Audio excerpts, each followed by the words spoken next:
likes this one a ton. Deep out to right. It is gone! And it's lifted out to left field. Varsho is back near the wall. Gone! Here comes a throw. The tag. They got him! A beautiful throw from Carter. The 0-2, a swing and a miss. And first pitch swinging, Seager takes care of that. A base hit into center field. That is hit number 1,000 for Corey Seager. This one is over, and the Rangers take game 2 in Toronto. Nothing better than to win the first 2 games of a road trip. That means so much. Boy, oh boy, what a start up here north of the border. The Rangers have taken the first 2 games, and now tonight, the 3rd in this 4-game series at Rogers Center. Now, what's on the line? The Mariners have already won this afternoon, so they have pulled to a tie with the Rangers in the West race as well as the wild card race. But the Rangers sitting pretty, have the tiebreaker against Seattle, and now the tiebreaker with Toronto as well. Welcome in, everybody. It's great to have you along with us here tonight. I'm Dave Raymond with Dave Valley, and another big game for the Rangers. We knew all 4 of these would be huge. We got news last night, not good news, in fact. Max Scherzer is done for the year. We'll have more on that with Leslie McCaslin here shortly. The good news, though, for the Rangers is that they are on a 4-game winning streak. Well, and after going through a really tough stretch of winning just 4 and 16, you started to wonder, where did the offense go? But all of a sudden, they break out over the last 3 games, scoring 25 runs. And during this 4-game win streak, they are enjoying a run differential at +15. That's the best in the major leagues. OPS at .908 is good enough for 2nd and 3rd in average and ERA. So they've all started to pull things together again, something that we got accustomed to, and we were counting on it night in and night out in that first half. It looks like they are back. Yeah, this Rangers offense now top to bottom running very efficiently, and it helps that they have a superstar in the middle of this lineup as well. And of course, we're talking about Corey Seager. Last night got his 1,000th career hit. We'll spotlight him. Get the news on Max Scherzer. A lot coming up right after this. Rangers baseball on Bally Sports is presented by Choctaw Casinos and Resorts.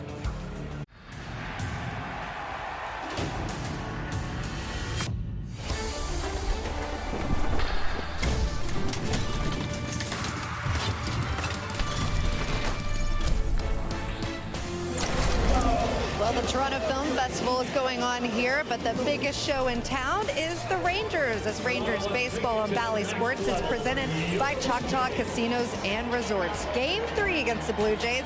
Rangers have already clinched the tiebreaker. Now they'll try to take this series. Well, we found out the unfortunate news today that Max Scherzer is out for the rest of the year. It was a right shoulder strain is what the MRI revealed this morning, and unfortunately for him, he probably will not be back for the playoffs either. This was last night in the 6th inning. He could tell immediately that something was wrong. He said it felt like a Charlie horse, but it did turn out to be that low-grade strain. The good news is they don't think he'll require surgery, but the bad news is he needs 2 to 3 weeks of no throwing to even see what the next steps are, which means out for the rest of the season, unlikely for the playoffs. We got to talk to Max earlier, though he's extremely disappointed. He's relieved it's not worse, because this morning he woke up extremely sore, guys, and you know, something just going to take time, and unfortunately the Rangers schedule doesn't allow for much time anymore.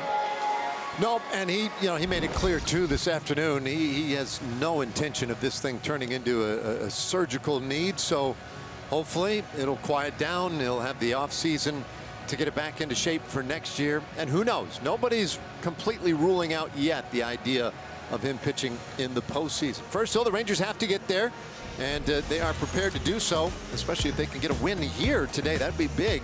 As we take a look at the Champion Energy Rangers batting order, Semien and Seager up top. They've been swinging it well, but maybe the biggest influence lately has been Robbie Grossman in that 3rd spot in the order. And in right field tonight, it's Garver, Jonah Heim, and Nathaniel Lowe in the middle. Duran, Jonathan Ornelas in center, or rather at 3rd base, and Evan Carter in center field rounds it out. Yusei Kikuchi will be on the mound for the Toronto Blue Jays. He is 9-5 with a 3.57 ERA. He's thrown 148 innings, 160 strikeouts, 43 walks, and the opponents are hitting .249 off the left-hander. His arsenal looks like this: the four-seam fastball at 95. He likes to ride that high. The slider at 89, a curveball at 83, and a changeup at 89. Well, he has been riding a hot hand lately, Kikuchi, and his first pitch off the plate. Ball one to Marcus Semien. Rangers, one guy who's really seen a lot of Kikuchi over the years is Marcus. Has a home run against him. And he hits this ball hard out to right field. Springer going back. He'll make the catch just in front of the warning track for the first down of the ball game. Time for our Shiner Box Spotlight. We mentioned that last night, a big night for Corey Seager with his 1,000th career hit. He added 2 more. How about this, though? He leads the league in batting average. He's now got the most doubles in the league as well, with 39 of them. Second in OPS to Shohei Ohtani, and his 30 home runs, 4th most in the league. He has had a huge year, and all of that with missing 40 games this year for 2 different injuries. A spectacular run. And he takes outside from Kikuchi, 1-1. I mentioned Kikuchi, 32 years old, running the hot hand these days. Second half, he's been brilliant. And he's just a little low there with ball 2. Only Cole Ragans of the Kansas City Royals has pitched better since the All-Star break. Kikuchi with a 2.44 ERA.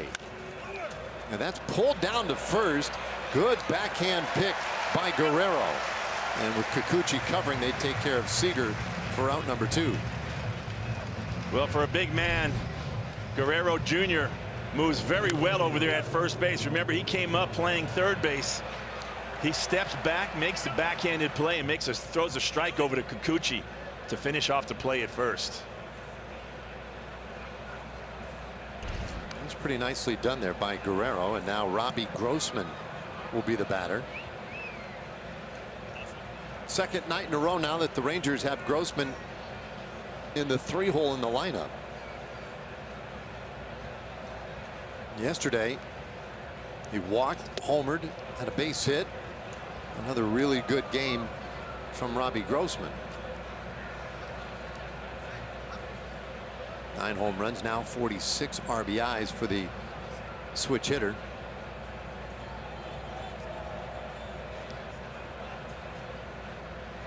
Bats at the right side against the lefty Kikuchi, and that's inside ball 2.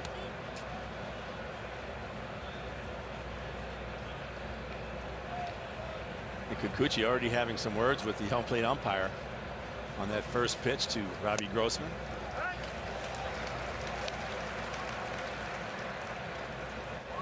It's a strike call that time.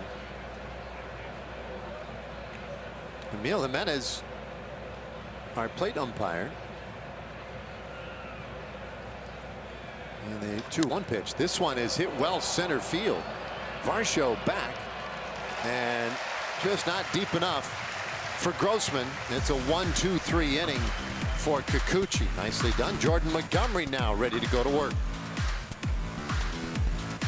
65 losses, and they are 11.5 games behind Baltimore in the East. It'll be Springer, Bichette, and Vladimir Guerrero Jr. in the top 3 spots in the order. Davis Schneider at second base, Merrifield and Santiago Espinal in the middle. It's Kurt Ketching, Clement at short, and Dalton Varsho, the catcher, or rather center fielder, bats 9th. And on the mound for the Rangers will be Jordan Montgomery. He's 8-11 with a 3.62 ERA. He's thrown 161 innings, making his 29th start of the season. 144 strikeouts and 43 walks. He's got the 2-seam fastball at 93, an 84-mile-an-hour changeup, curveball at 81, and a 4-seam fastball at 94. All right, so he's set to go. Rangers have taken the first 2 games of this series, and hoping to get a good performance from Montgomery. Springer fouls off strike 1. Dangerous leadoff man, George Springer. 19 homers and 64 RBIs. Was 1 for 4 last night. We'll take downstairs. 1-1. He had a couple of hits in the opener on Monday. Drove in a run.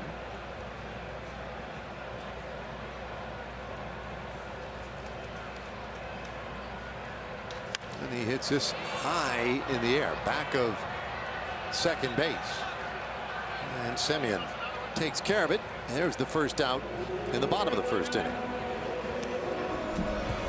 Time now for the Rally House Rangers defense. Ezekiel Duran is out in left field. Evan Carter in center field, making his first start out there. Robbie Grossman in right, and Nathaniel Lowe at first base. Marcus Semien at second base. Corey Seager at shortstop. Jonathan Ornelas over at third, and Jonah Heim is behind the plate. So here is Bichette now, and he'll shoot that one to the right side foul. Bo Bichette, he comes into the game with that average at .308. That's third best in the American League.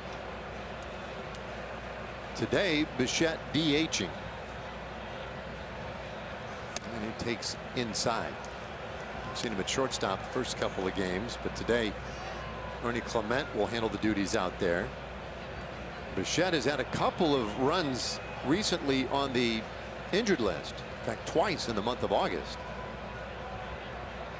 So taking an opportunity to get him off his feet tonight, and he's in a hole, a ball and 2 strikes. Yes, since coming back from his recent IL, he's played in 4 games and he's just 2 for 16.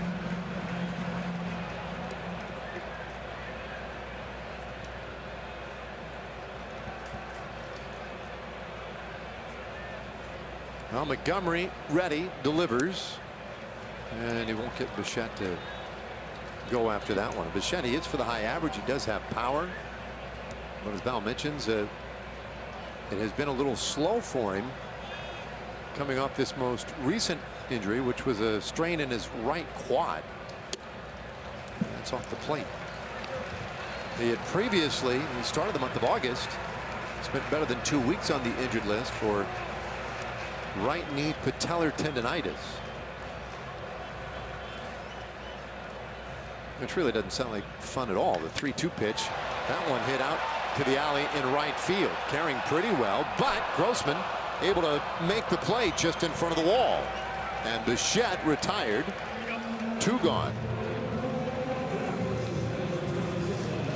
The ball hit right on the button by Bo Bichette. Wind is definitely swirling with the roof open. Robbie looks like he kind of loses sight of where he's at right there. Goes into a kind of a medium kind of jump, but catches that ball in front of the wall before making contact. Right, Guerrero takes outside now, ball 1. 21 homers for Vladimir Guerrero Jr., 84 RBIs.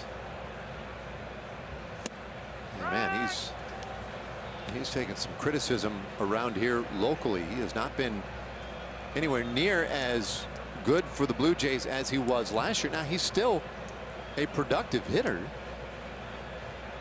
Boy, fans have directed a lot of their ire at him.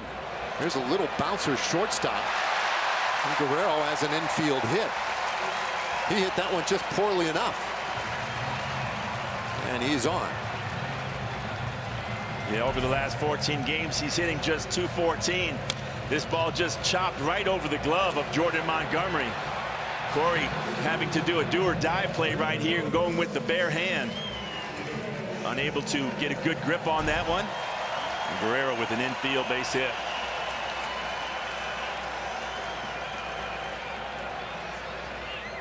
Now Davis Schneider, and he shoots that one foul. Schneider 25 games into his big league career, and today bats out of that cleanup spot. We've seen him in the first 2 games of this series batting 5th, but he moves up tonight. Montgomery's 1 strike offering in the dirt.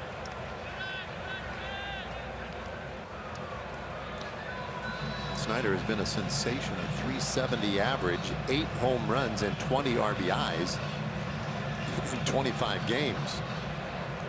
Pretty amazing start to a big league career.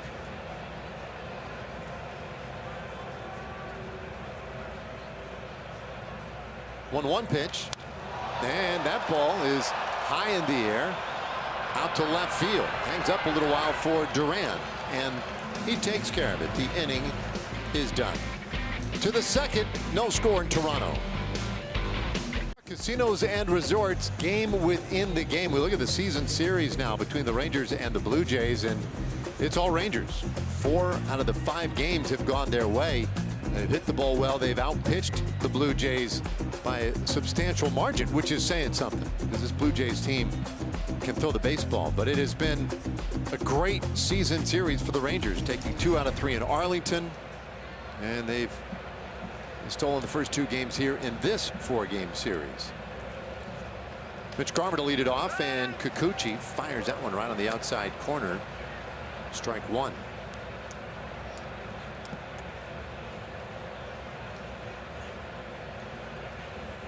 Garver, Heim, and Lowe.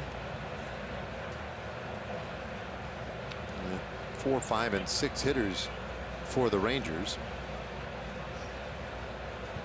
They've started to put together good innings offensively. Breaking ball wrapped into the hole. It's short. Quick throw from Clement, and it's in time. And that's a big time defensive play by Ernie Clement. Take a bow. Yeah, you're not going to see much better than this. Clement going deep into the hole in 6. He's actually in left field by the time he gets his ball and gets rid of it so quickly. A little nice one-hopper right to Guerrero. Fantastic play right there by Clement. Well, they have gotten some very good infield defense this year in Toronto. I mentioned earlier that they pitch the ball really well here, partly because they catch the ball so well here. And Clement part of that for certain. Heim takes on the outside corner that time. A good hard slider. 1-1 the count to Jonah. And the Rangers have caught the Toronto Blue Jays without Matt Chapman in that lineup. One of the better third basemen in the game of baseball.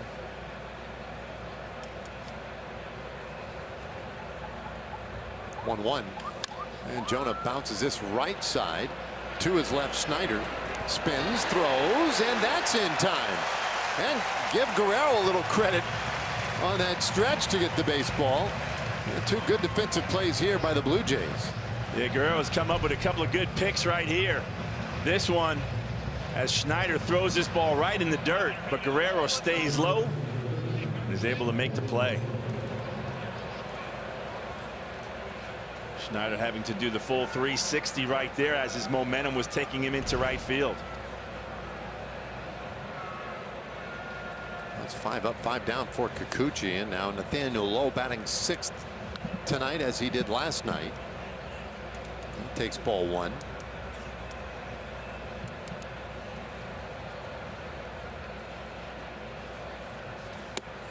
That's high.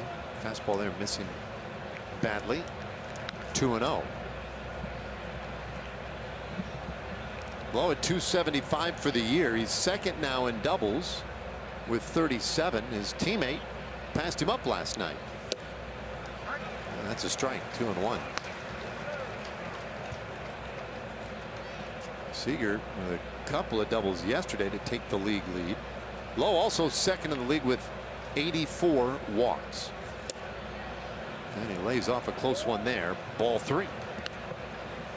So your doubles leaderboard now in the American League. Yeah, 2 Rangers stacked up there at the top. Pretty impressive.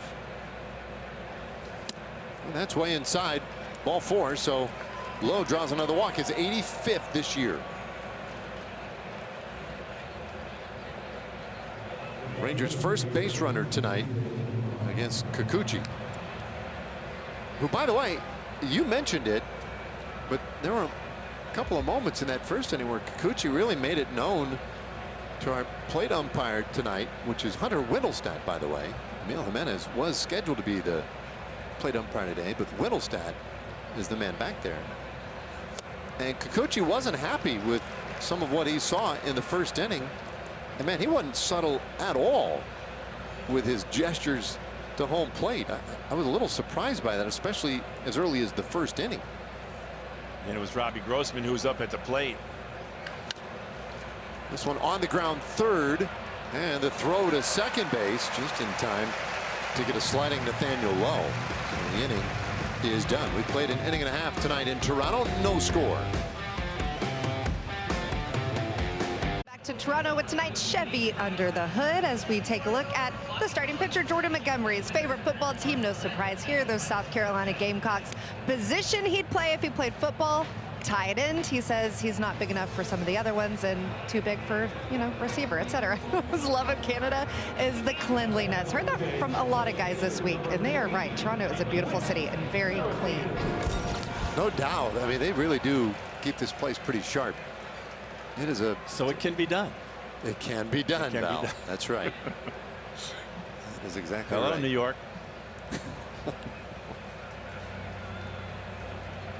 Those are your people, man.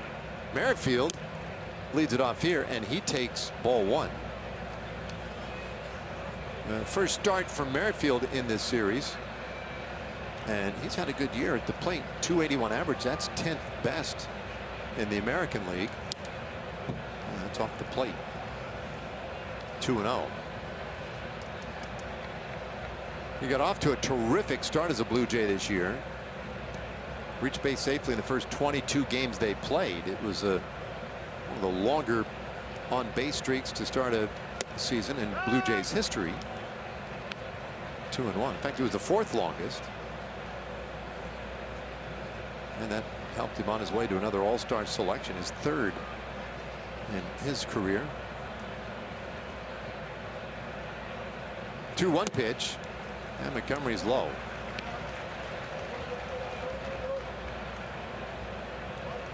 Blue Jays got an infield hit last inning from Vladimir Guerrero, and that's all they got. Merrifield goes after the 3-1, and he pops it up. Might be playable for Lowe. He does have room, and that is the first out of the inning. And we have a moment for Choctaw Casinos and Resorts. Fun, games, relaxation, or excitement. We've got all your bases covered at Choctaw Casinos and Resorts. Well, one out. And now Espinal. And he'll foul the first one away. So Espinal has the start tonight at third base, a .242 average with a couple of home runs.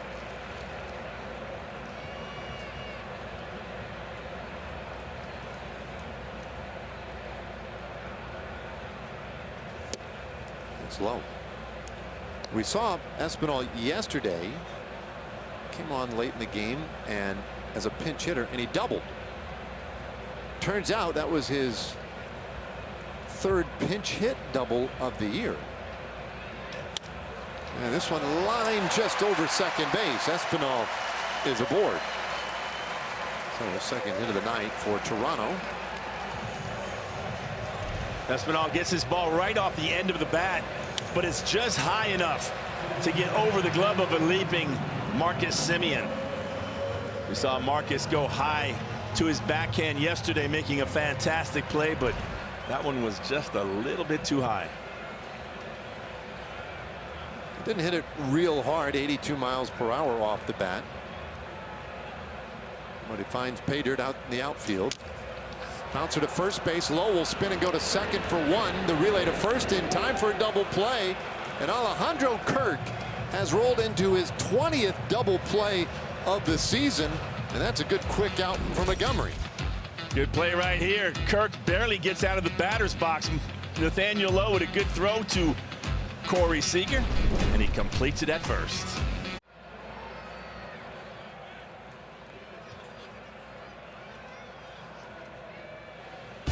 Rangers baseball on Bally Sports is brought to you by Spectrum One. 3 great services working as one. Visit Spectrum.com for details. Oh yeah, make way for the Bikers.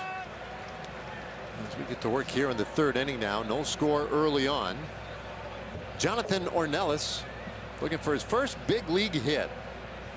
We'll strike things off here. Then Evan Carter, and back up top for Semien. And Ornelas shoots it foul. 0-2. He's 0 for 3 so far in his young career. Yesterday, struck out and popped out before being lifted for a pinch hitter. And he'll take inside here, 1-2.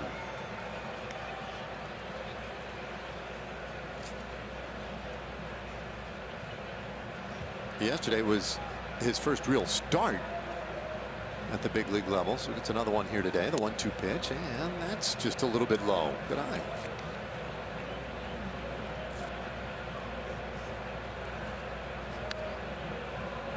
We saw Ornelas earlier in the year, back in August.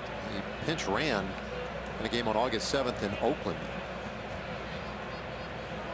Recently back up again, the 2-2 pitch. There's a swing and a miss. So he strikes out to start the third. Back on Monday, it was a game to remember for Evan Carter. He jumps on a pitch and hits it deep into the night here in Toronto for his first major league home run. Then he caps it off with a fantastic defensive play as he makes a strong throw all the way in the air to Joe Naheim to nail Kevin Kiermaier at first base. And neither of those were my favorite Evan Carter memory from Monday night. It was an at-bat that he had. He got to 0-2. He battled it to 3-2. Eventually got a base hit to left center field. Just grinded the at-bat out and eventually came around to score on a Corey Seager single that put the Texas Rangers ahead. That at-bat was a special at-bat. Yeah, we've seen some things from Carter here early on, very encouraging. He swings through that one for strike 2. It's not necessarily the power, the speed. It really is just the discipline and that slow heart rate that he seems to have. Very comfortable. Very high baseball IQ. Yeah. 1-2 from Kikuchi, and that's low. Yeah, very promising. And I think the Rangers felt like for a while that he was ready to move up from Double-A. And then once he got to Triple-A, made it pretty clear, like, yeah, all right, he's probably better than the Triple-A level. Then it was a matter of, well, what exactly do you bring him up? Under what conditions? How do you do it in such a way that makes the most sense for him? But when Adolis Garcia got hurt the other day, that just kind of answered the question. It was done. All right, bring him up. The 3-2. And he foul tips that into the gloves for strike 3. Here's a look at that single I was talking about on Monday. Now remember, he starts off this at-bat, falls deep behind 0-2 against Bassett, and then just fouled off tough pitch after tough pitch. Took some really close ones, but eventually gets on a 3-2 count, slashes this single into left center field, and then eventually came around to score. So those are the at-bats that get recognized by Bruce Bochy. You know, where those guys are going up there, they're fighting, they're battling, and then eventually find their way on base. We've seen that by Robbie Grossman recently. Robbie's put together a fantastic string. We've seen it all year from Marcus Semien.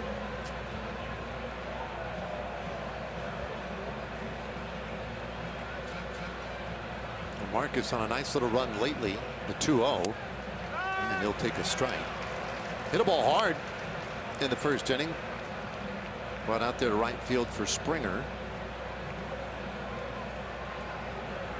Yesterday was 0 for 5.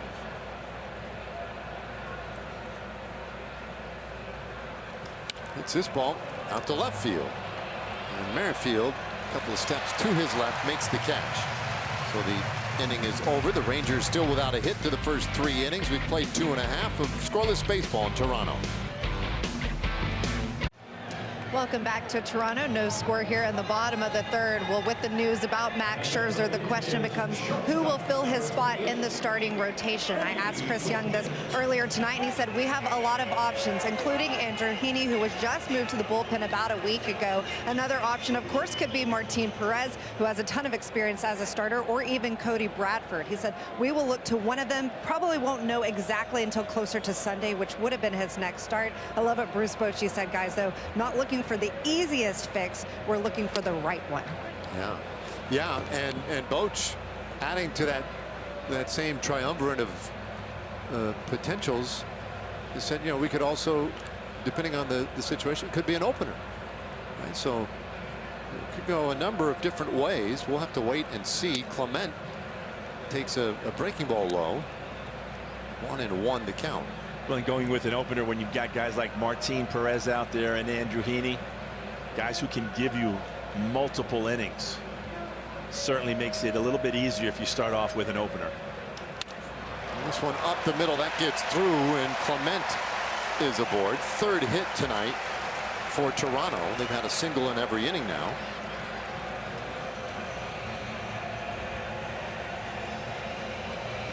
They'll bring up Dalton Varsho.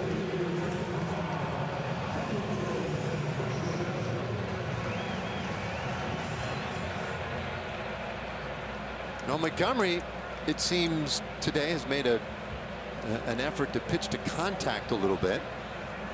And here we are in the third inning. He's allowed a base hit. He's just at 27 pitches for the night and deals low here. And I think he probably fairly aware of the fact that the Rangers now a little strapped on that pitching side. Jonathan Hernandez added to the roster today to cover the spot vacated by Scherzer. And this ball is hit hard foul. 1-1. So Hernandez back and available out of the bullpen. But I think Montgomery, I think you said it yesterday too about Scherzer. We said it about Dunning the day before. It's incumbent on these guys now to eat some innings here. You certainly want your veteran guys to be able to step up and go a little bit deeper into the ball game. But the one thing that we have seen from the Rangers all season long, when things haven't gone their way, when they've hit some spurts where they've had to face adversity, losing Jacob deGrom, Eovaldi going down, and now Max Scherzer, they've shown some character and some toughness, and I expect to see that the remaining 18 games.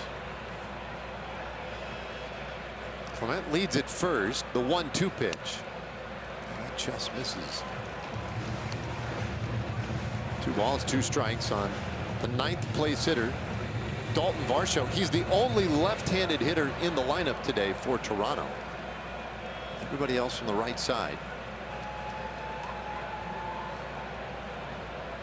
Now the 2-2, and there is strike 3, his first strikeout of the night. And a good curveball right here from Jordan Montgomery. He gets Varsho well out on that front side as he just kind of waves at it. See that good action right there. Probably 11-5 movement.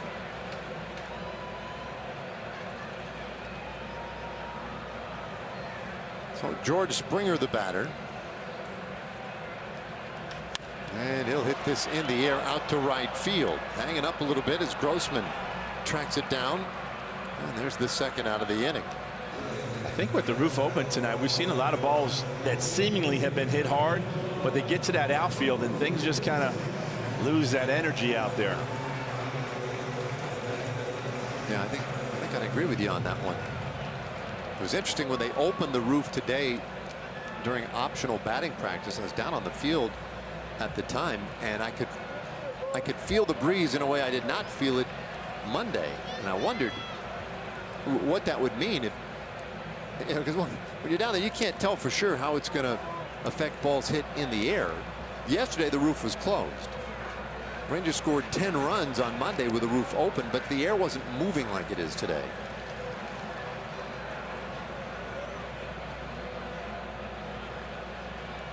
Clement at first with 2 out. And that's fouled away. And what do you think, Val? Looks like it's kind of going out towards right and then swinging towards left center field, but definitely there's a pretty big swirl in there. Yeah, it seems like along the outfield wall, right? From the right field corner to the left field corner, it just blows straight across the wall. So some balls getting out there close, and then they're knocked down. It's inside. 2-1. Wouldn't you like to have that when you go out and play golf? See which way the wind's blowing, so you could kind of manipulate your ball? Yeah, I'd be actually a little more excited if I knew that I could manipulate the ball in such a way that that sort of information would matter. Here's the 2-1, and that'll even the count. Bichette is looking to overcome whatever wind effects might be in play today and just muscle it out all by himself. Good fastball right here, a little two-seamer that's got some good action, moving down and away from Bo Bichette's bat. He doesn't get cheated up there. That's one thing about Bo Bichette. Gets his money's worth. Well, Montgomery delivers 2-2. Runner goes. That's fouled away. Clement will head back to first base. He does have one stolen base this year. And there are those numbers at the bottom of your screen for Bichette since coming back from the right quad strain. It says 2 for 17, so it hasn't come easily for him this time around.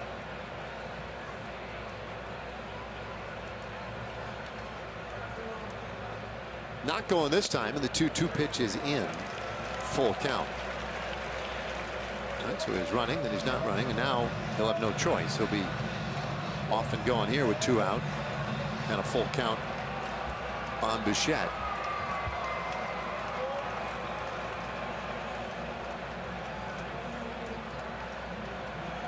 He goes, the 3-2 pitch, and that one is on the ground. Simeon is on top of it. They throw out Bichette, and the inning is done. Blue Jays got another hit. They leave another man. So the 4th inning coming up, and so is Corey Seager when we come back. Well, not a lot going on here in the first 3 innings. No score. Rangers still looking for their first hit. Now, second time through the order, Corey Seager will start this 4th inning, but not before time called. A door open out there in right field. So they'll get that closed. All right. Secret portal out there. There's the first pitch on the way to Corey Seager, and that one is in the air, foul, out of play. Look at our Ford leaderboard now. And what you're looking at here are the batting average leaders in baseball. Luis Arraez in the National League has been, you know, a great conversation piece all year. His lead over Seager now down to 7 percentage points. Corey leads the American League and has time yet to catch Arraez and lead all of Major League Baseball this year. Doesn't seem like long ago the conversation was about him hitting 400. Gives you an idea of just how difficult that is. Yeah, and I remember Arraez at the All-Star game too, right? His first couple of at-bats. He just made it look so easy. So, he just throw it anywhere in the vicinity of the plate. He'll just poke it out into the outfield. That's all. But it's hard to maintain that kind of a pace, a 400 pace, for so long. The 1-2 in the dirt, and Kikuchi, I think, missed badly there. It looked like Kirk was coming up out of his crouch looking for that ball up. We'll get a look right here. You can see how he is up well above the strike zone. This ball throwing straight in the dirt to his left. That's a little bit in, and Kikuchi not happy again, turns his back on home plate. And again, he had a little trouble with Hunter Wendelstedt in the first inning, and now Wendelstedt talking to the Blue Jays bench saying, you know, listen, keep it down over there. 3-2, fouled away. Well, the one thing you will learn when you're back behind the plate working with those guys for 9 innings, if you're that demonstrative out on the mound in the open, not having a quiet conversation, very rarely will you ever get another close pitch. 3-2. And that bounces up there, ball 4. So he's walked Seager to start the 4th inning. Good start to the inning. Now we have a moment to hear from Kia. The all-powerful Kia SUVs assembled in Georgia.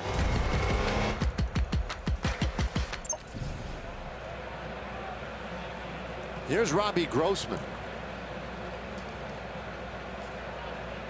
Flew out in the 1st inning, hit a ball pretty well to center field.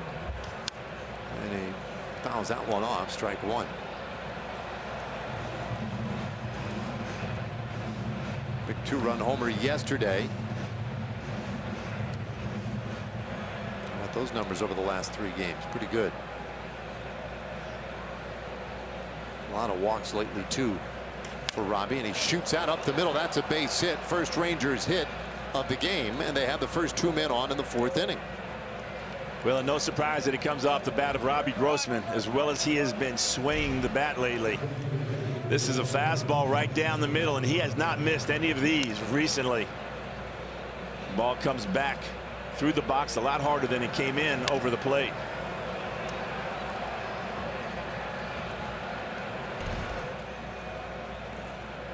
Sets things up well in this 4th inning. 2 men on, nobody out. And the dangerous Mitch Garver, who grounded out of the 2nd inning. And Kikuchi drops that one right in there, strike 1.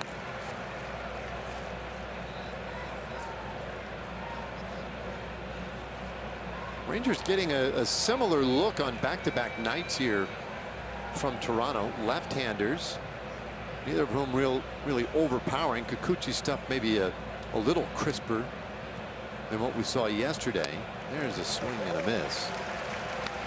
The Rangers handled Hyunjin Ryu pretty well in Ryu's 6 innings, scoring 3 runs and 5 hits against him, but they worked 3 walks. That was a big part of things as well. Mitch has an OPS of .431 since August 1st. Good enough for 4th best in the American League. Having a really good year. I think of all that Mitch has gone through in the last year and a half with the surgery, and then coming back and kind of losing his starting position, DHing, not getting real consistent at bats, but he has really stayed the course. And when the opportunity came and he started getting those consistent at bats, he has been incredibly productive. Kirk wanted it up. That time he got it up. 1 ball, 2 strikes. Garver missed such a huge chunk this year again with injury. Man, has he been big at this very important time of year. 1-2 pitch, and that's high and outside again. And Kikuchi trying to use his body language to work that back in the strike zone, but he just can't quite get it in there. 2-2. Garver 1 for 8 in this series. Got underneath that one. That's it way up there. A pop up to Schneider. Infield fly. And that is the first out of the inning. How about a moment now for our TXU power stats. Jonah Heim, those 6 RBIs for Jonah. That's 6 of the 14 the Rangers have as a team in this series. So to say that he's been big might be to understate it just a little bit.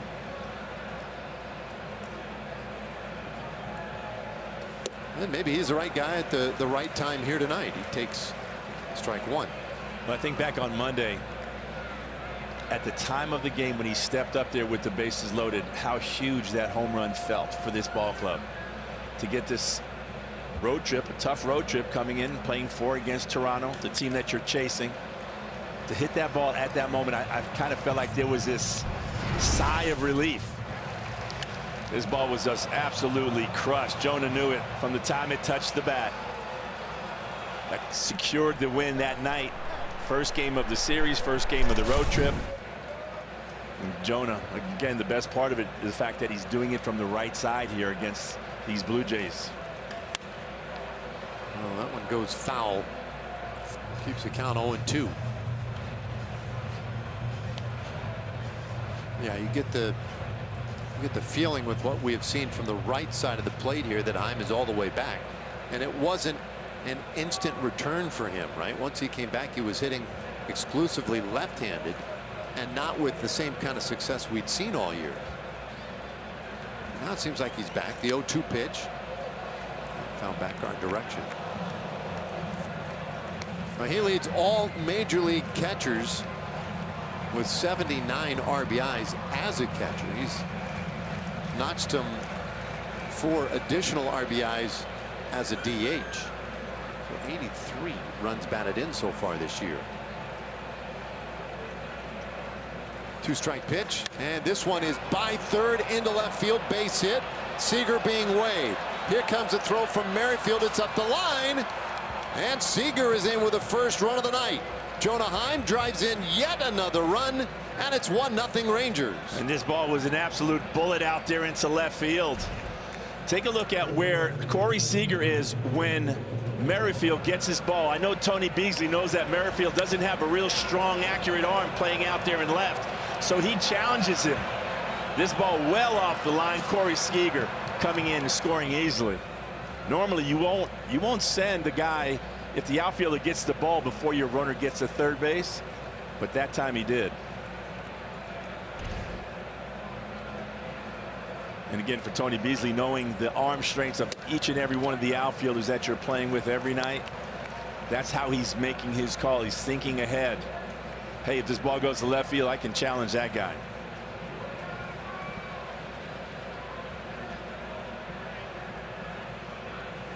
One strike pitch here to Lowe. That's outside, 1-1.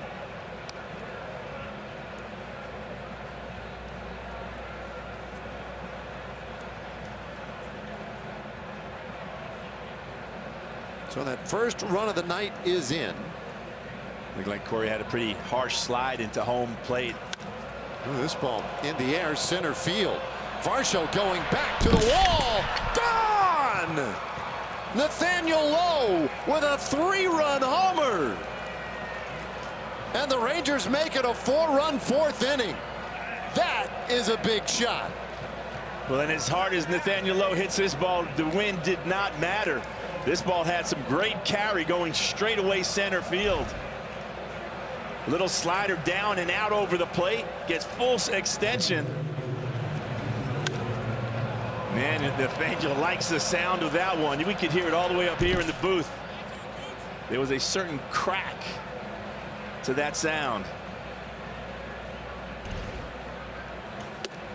So 4 runs across, the only out in the inning, that infield pop-up by Garver. And boy, is that a big home run for Lowe, his 16th of the year. Gives him 77 RBIs now, and it's 4-0 Rangers in the 4th. And after 3 quiet innings, the Rangers explode here with putting up a 4 spot on Yusei Kikuchi. Kikuchi has only given up 2 home runs in 55 in the 3rd inning since the All-Star break. That was the 3rd. Game had a really good time. Boy, did it. And that, that was a big part of the story for Kikuchi in terms of the difference between the first half and second half is just cutting down on the big flies. So huge to see the Rangers get one on him here. 3-1 to Duran, who reached on a fielder's choice in the 2nd inning. On the ground, shortstop Clement to his left, fires it over to first just in time. Good hustle by Duran getting down the line, but that just did beat him 2 away.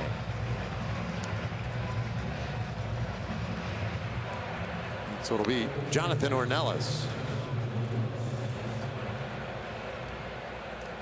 Ornelas struck out in the 3rd inning, so he's now 0 for 4 in his big league career.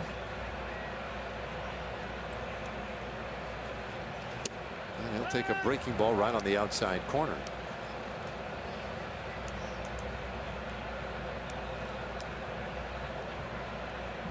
Ornelas had a good year at AAA Round Rock this year. used all around the diamond. Mostly a middle infielder, a lot of shortstop, second base, but played a little bit in the outfield and a bit at third as well. He's made his 2 starts here in this series at third base. Kikuchi wants him to go after that one. It stays 0-2.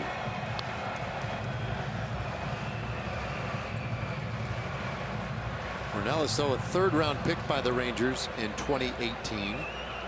And in 5 major league seasons, he's posted a career .348 on base percentage. Really good.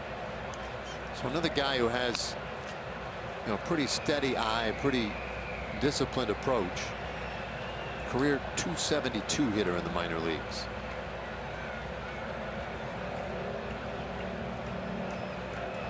One-two from Kikuchi, and that one gets to the backstop. Last year, Ornelas was the Rangers' Tom Grieve minor league player of the year.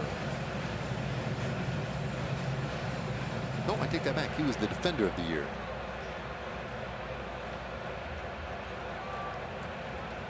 So part of the reason why he's allowed to be so versatile defensively, just does tap that one foul. Stays 2-2. So as an example, this year in the minor leagues, 4 games at third.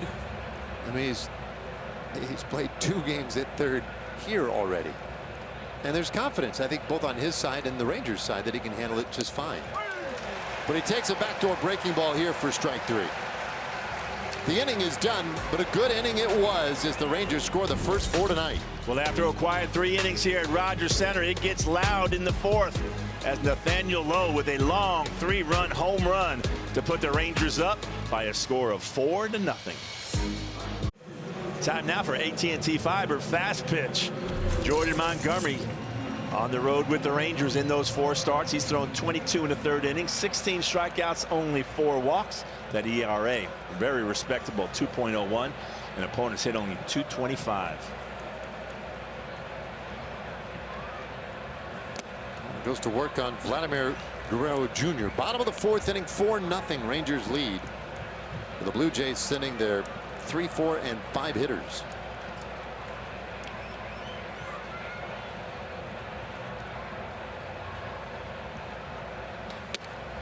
Pitch just a little bit off the outside corner. Well, we always talk about the importance of having a shutdown inning after your offense puts up a 4 spot for you. He's going to be facing the middle part of this lineup. Just a way to keep that momentum going on your side. Yeah, makes this a pretty important half inning here. And it makes this an important pitch at 3-0 to Guerrero. That's a strike.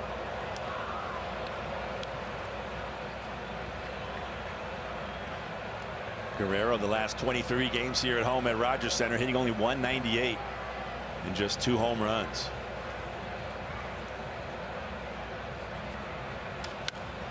Goes after this one, pops it up. Foul territory. Low has it. And that is the first out of the inning. And a big out. Yeah, good to take care of Guerrero. Now, when the Rangers head home next week, the final homestand of the year on Friday, Mariners will be in town. The first 15,000 fans 18 and older get a pack of City Connect themed Rangers baseball cards. You can get your tickets now at Rangers.com. Well, a huge homestand coming up, and I sure hope that fans will do their best to get out there and support the club as much as possible. Monday, Tuesday, Wednesday with Boston, and then that big series with Seattle Friday, Saturday, Sunday. Schneider lines it out to left field, and Duran maybe had a momentary hesitation there, but makes the catch. 2 away. And here's Merrifield. Great job by Montgomery to get the first 2 hitters here. Yeah, and those will be the last 6 home games of the season for the Rangers. Boston Monday through Wednesday, Seattle next weekend. And Montgomery outside with ball one. A Rangers team currently headed to the playoffs. They've won 4 in a row, and in doing so have passed up Seattle and Toronto. And they're only a game back of Houston for the division lead. So there's still a lot on the line here in these last handful of games. The 2-0. And that's in the air right field. Grossman was deep, comes in a few steps, makes the catch. And a 1-2-3 fourth inning. A shutdown inning indeed for Montgomery. Rangers leading at 4-0. Evan Carter, Marcus Semien, and Corey Seager coming up. Welcome back to the 5th inning, presented by Audi. Rangers still lead 4-0 here in Toronto, and Evan Carter is up at the plate. Bruce Bochy was asked about how advanced he is for the young age of 21. He said very. He said it doesn't just happen. He works at it all the time, but the patience he's showing at such a young age and his ability to handle major league pitching, he said we were already very confident in him coming up. Clearly, guys, they are even more so now. There's something special about patience at the plate for a young player. When you see him not chasing close pitches, he's not afraid to work the count, getting to a 2-strike count. His chase rate right now is just a little more than 5%, which is goofy. The 1-1 and a breaking ball in there. I was always amazed at guys that could do that. I mean, I could never do it. But you watch those guys take a 3-2 pitch like an inch off the plate and not even flinch.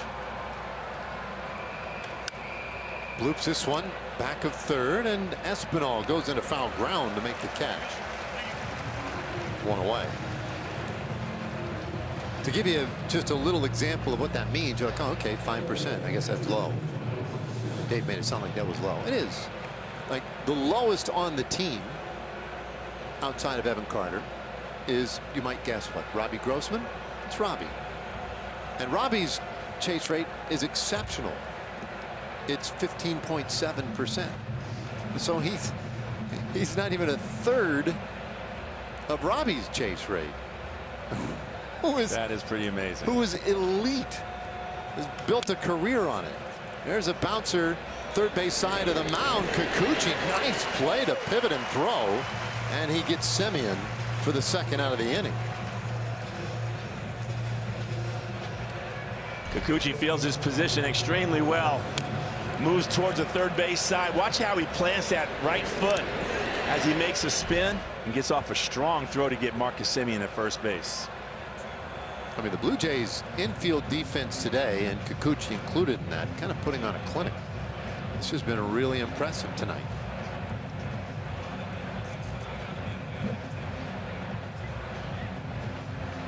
Time now for StatCast, powered by Google Cloud. Take a look at the doubles off the bat of Corey Seager this year. There's been a lot of them, 39 to be exact. The blue one's down towards the right field line, but just look at the spread of it. It's like, okay, so if you're an outfielder, where do I play this guy? You got to play him straight up. We see more of the right fielder playing the ball to pull a little bit in the outfield, but almost impossible to really defend Corey, the way he hits the ball to every part of the field with power. Take a look at the outfield defense right there, a little bit deeper in right field, pretty straight up in center and straight up in left. Yeah, if anything, maybe a little room in right center. And that's pulled foul. And that's where he had his double last night. And it wasn't a really hard hit ball. It was kind of a looping fly ball. Springer tried to dive for it, couldn't get to it. Corey had his second double of the game. 1-1. And that is strike 2 on Seager, who walked his last time up. And he scored the Rangers' first run. They played it 4 runs last inning.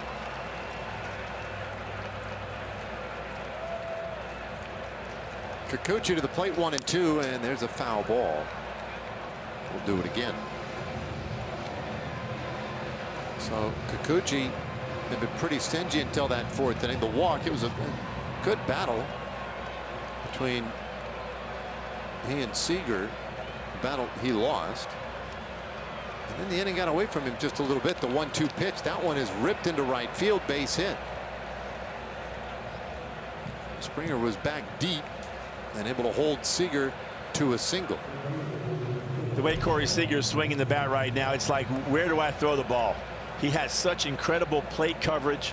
He's patient at the plate, but he's in swing mode all the time. So if he gets something out over the plate like he gets right here from Kikuchi, there's no way you can get it by him right now.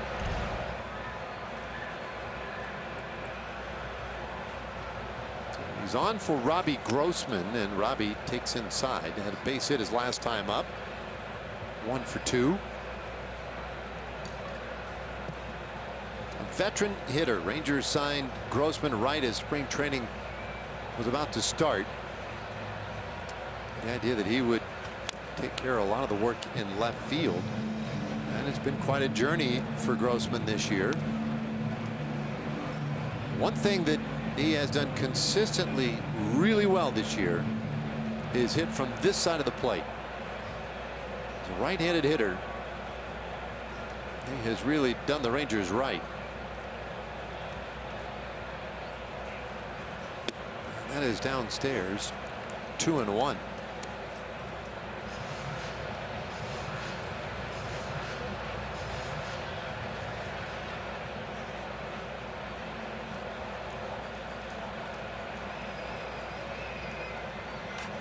Hits this ball a ton, deep out to left, a towering blast, it's gone! Grossman is homered for the second game in a row, and the Rangers lead 6-0. Robbie with a huge home run last night, and today just plays add-on for the Texas Rangers. But take a look at his reaction. Watch this. Little hanging slider up out over the plate. That's a little bat drop. Not a bat flip, but it was a bat drop. Kind of like a mic drop. Didn't even have to look. I know where that's going. Oh, what a feeling that is. Didn't feel that very often, but when I did, it was pretty special. Wow, for Great Kikuchi. at that. Wow. More frustration for him. That's 2 home runs allowed tonight. This ball hit well out to right field. Springer runs underneath it and makes the catch. Nice play by George Springer. The inning is done. But Robbie Grossman continuing to build his September legend with the Texas Rangers. A big 2-run blast. It's 6-0. Well, welcome back to the bottom of the 5th inning. Presented by Audi. Rangers with a 6-0 lead, and Robbie Grossman and his ongoing surge for this team offensively making a difference again tonight. Another 2-run homer. And so some cushion for Montgomery, and he comes right after Santiago Espinal.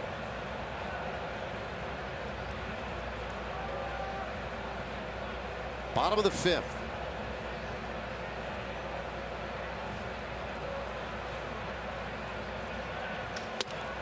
And that apparently is high.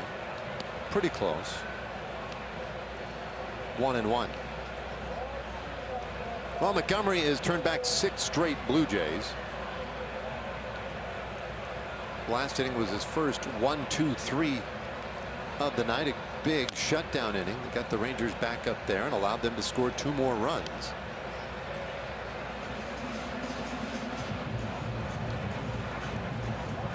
See if you can get another shutdown inning here in the 5th. Espinal, Kirk, and Ernie Clement, 6th, 7th, and 8th place hitters for Toronto. 1-2 got in on the hands of Espinal. Hangs up a little while out there. Evan Carter able to get to it. Weak fly ball out to center, 1 away. Well, the MLB Ballpark app, still the best way to complete your next visit to Globe Life Field. Buy and manage your game tickets, access exclusive content, and a whole lot more. Download the MLB Ballpark app today. Looks like a decent crowd here on a Wednesday night. We commented last night. Last night was Looney Dog night here, where they consumed some 51,000 Looney Dogs. 1-0. I did find out today, Val, that's 20,000 short of their stadium record. Oh my goodness. How does that make you feel? Yeah, they're not afraid. Here's a 2-0 pitch. And that's a strike. Kirk bounced into a double play in the second inning.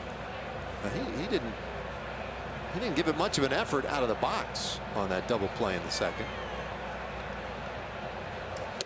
We'll take wide here, 3-1.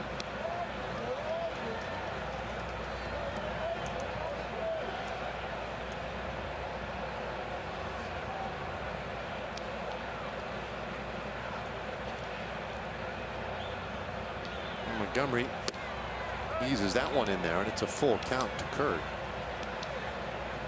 And Kirk's a guy, he'll try to work a count. He's also a guy who's not real easy to strike out.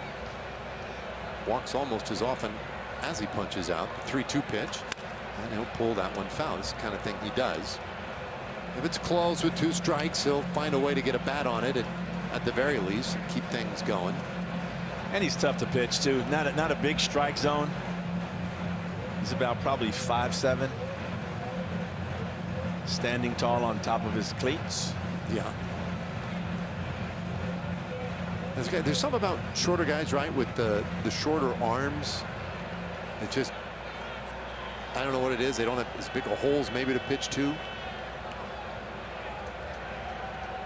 It's tough to trick. The 3-2 pitch, and that's high, and he does draw the walk.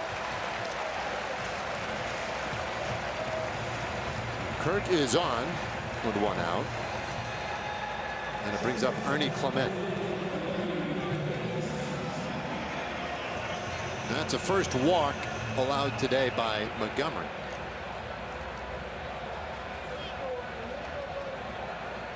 Well, they do have activity going in that Blue Jays bullpen. And there's a good fastball in there for a strike. So it's Bowden Francis.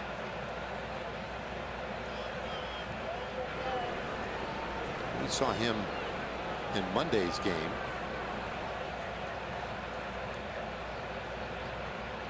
One strike pitch, curveball, and that misses low.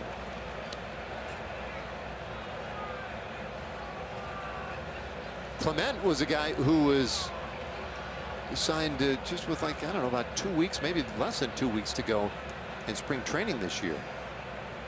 Last year was with Cleveland and Oakland, and he takes inside here, 2-1. And he didn't get a whole lot of opportunity with either the Guardians or the A's. He had 163 at bats, but he was well below the Mendoza line with a 184 average. But what we have seen in this series is that Clement can really field his position, man. He's a pretty good little shortstop.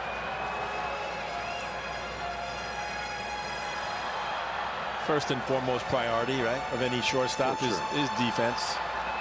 He's been swinging the bat well, hitting .370 this season for the Blue Jays. Players like Corey Seager are just kind of unicorns.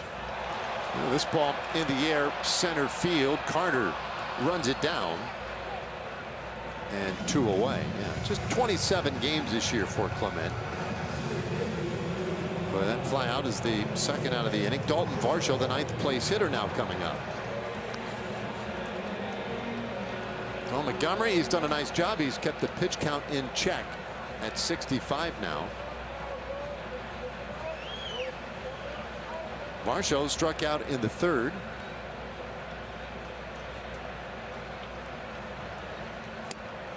And a breaking ball that's about perfectly placed, right? Heim was asking for the curveball right there, and he hit the spot, but it wasn't to the liking of Hunter Wendelstedt.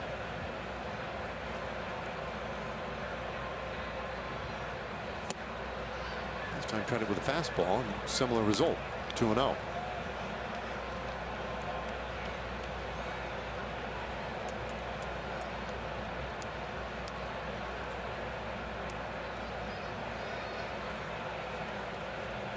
Kirk, the runner at first. They don't bother holding him. He's not going anywhere. Yeah, it's 2-1.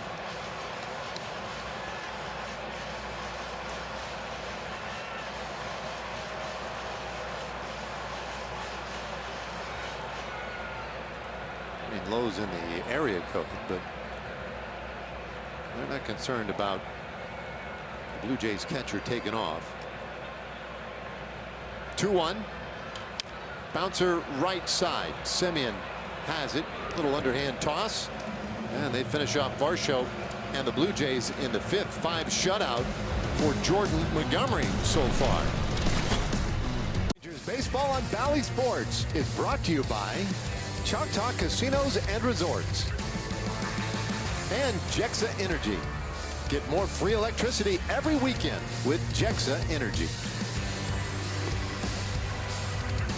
All right, well, no Looney Dogs tonight for these folks. They have to pay full fare. 6-0. Rangers on top as we go to the 6th. And Bowden Francis, I need to get that right. It's Bowden, not Bowden. Bowden Francis takes over here for Toronto. He's making his 19th appearance. He's got 34 1/3 innings. ERA up just 1.57, and opponents are hitting 160 off of the right-hander. He's got a fastball at 94, curveball at 74, and a slider at 85. So Kikuchi went 5 innings, but one of his rougher outings recently. Allowed 6 runs, including a couple of homers, and Jonah Heim takes a strike here that he didn't exactly love. 1 for 2.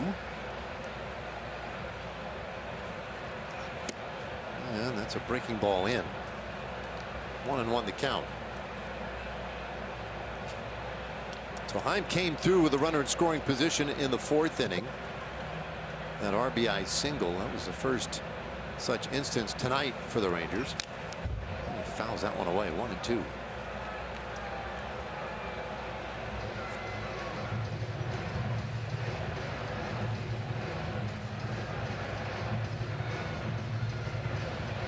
So far tonight, the Rangers 2 for 3 with runners in scoring position.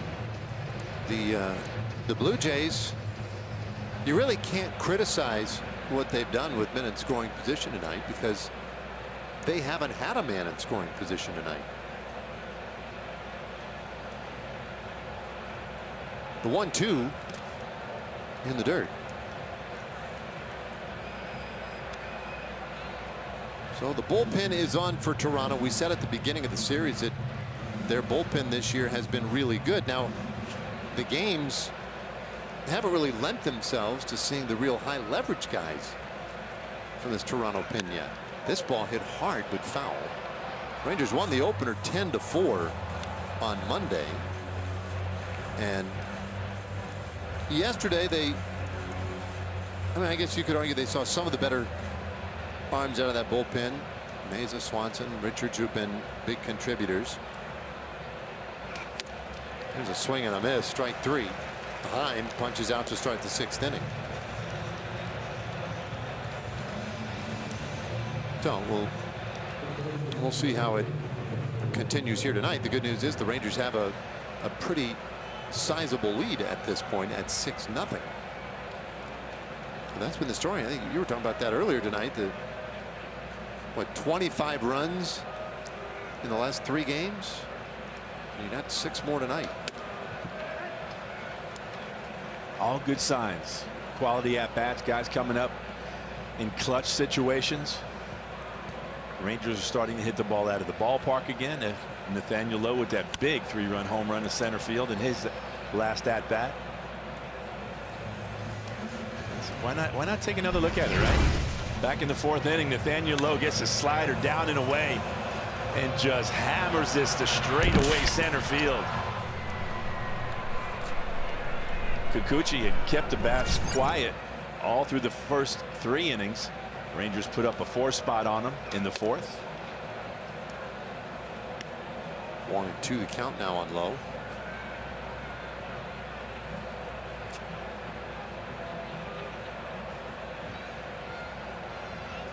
Once they got a look at Kikuchi, it seemed like they had a pretty good idea of how they would attack him. The 1-2, and that's fouled away. Stays a ball and 2 strikes. I tell you, it was like this. Like the Rangers team bus was headed down a pretty steep slope. It was careening out of control, and somebody just got control of the wheel and then slammed it in reverse. This one lined out into right field. That's a base hit for Lowe. He takes a big turn and holds. He's got a 1-out single. Well, they pushed this thing all the way back to when the offense was clicking again. They seem to have a very similar feel once again. Lowe gets a little hanging curveball. The second breaking ball that he's hit right on the button here tonight. This time down the right field line. Springer does a nice job of cutting it off and keeping Nathaniel Lowe at first base.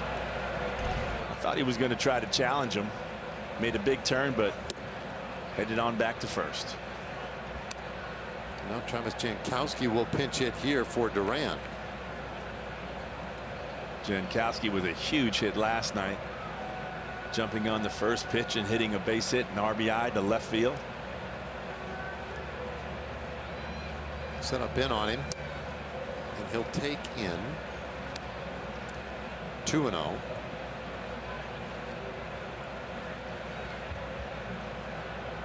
Okay, so when you think quality at bats, Jankowski comes to mind as well. What's his chase rate? That's a great one. 2-0. There's a strike.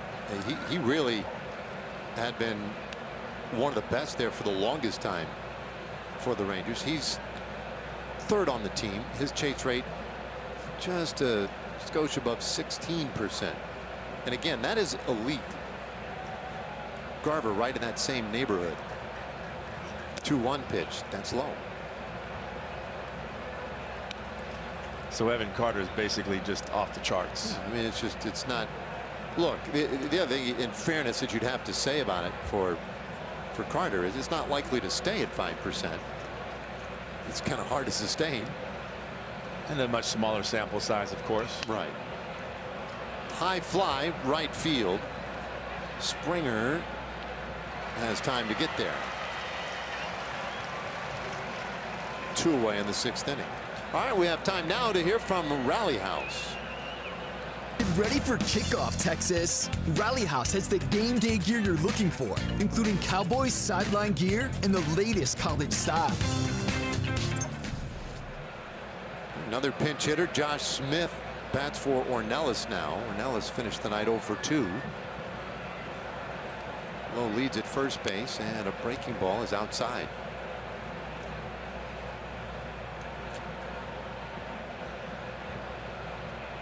Smith, I mean, he's built a reputation on selectivity, discipline.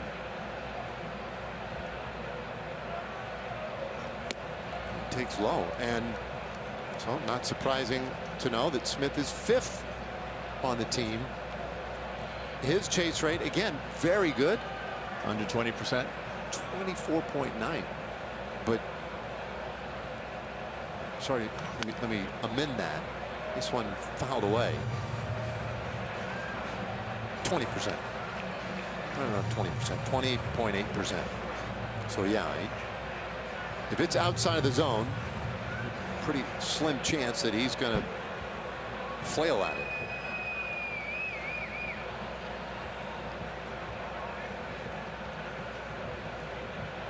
Francis looks at Lowe, not a big lead over at first. 2-2. And a big part of that chase rate, right? When you have 2 strikes, normally a hitter is going to start to expand the zone just in case an umpire makes a wrong call, right? So that normal box that you're protecting, you probably make it a little bit bigger.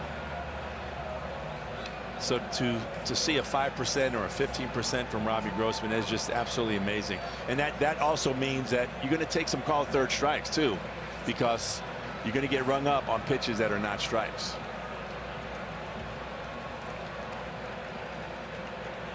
Three-2 pitch, and that's fouled off. So league average chase rate is just a shade under 29%, by the way. So It gives you some pretty good perspective on just how good these guys are.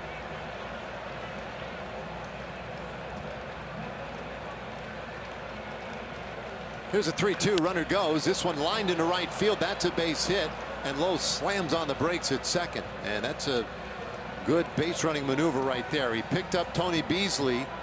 And Bees had him stop because Springer was charging in right field. He's got a great arm. Well, as hard as that ball was hit off the bat of Josh Smith, too, not much of an opportunity for Nathaniel Lowe to go first to third. And the great rule of thumb, right? You never make the first or the third out at third base.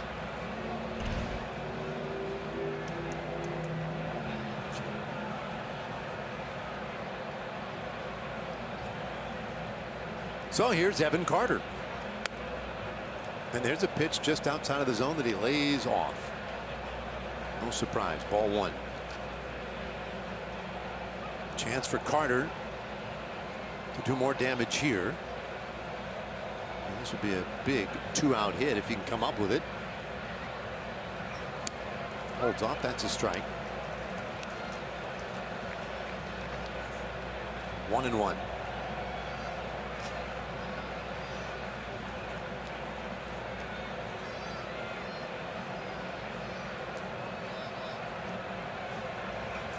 Carter initially not in the lineup tonight.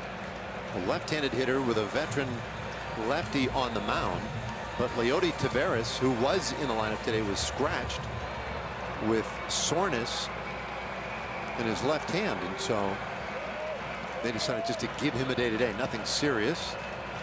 Just trying to give him a day. And they got Carter in there. And he hits this one out to center field. That's a base hit. Around third base Lowe, heading to third Smith, and now he'll get into a rundown that allows Lowe to score. And Smith will be tagged out for the final out of the inning, but a good job of base running to get the run home. RBI single by Carter. The Rangers have a 7-0 lead to the bottom of the sixth. Up by a score of 7-0. Evan Carter comes up with a big base hit right here. This is our T-Mobile coverage cam. And Josh Smith makes a big turnaround second base. But the one thing he does good here is he takes time and allows Nathaniel Lowe to score. Probably not a good move to try to go first to third on a one-hopper to the center fielder. But he makes up for it by allowing Nathaniel Lowe to score easily by getting into that rundown. Yeah, Lowe probably scores uncontested anyway, but it ensured it. So, and the reason you're saying that is because with 2 outs you're going on contact, so yeah, he's going to get as good a jump as you're going to get. But a good extra run. The Rangers have scored in 3 consecutive innings now to jump out 7-0 here in Toronto. Top of the order for the Blue Jays. Springer, Bichette, Guerrero in the 6th. Third time through for Jordan Montgomery.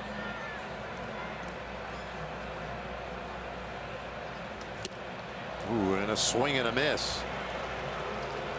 Got Springer on that 2-seam fastball, one away. Yeah, Springer doesn't look good on this pitch right here. Little heavy 2-seamer well off the plate.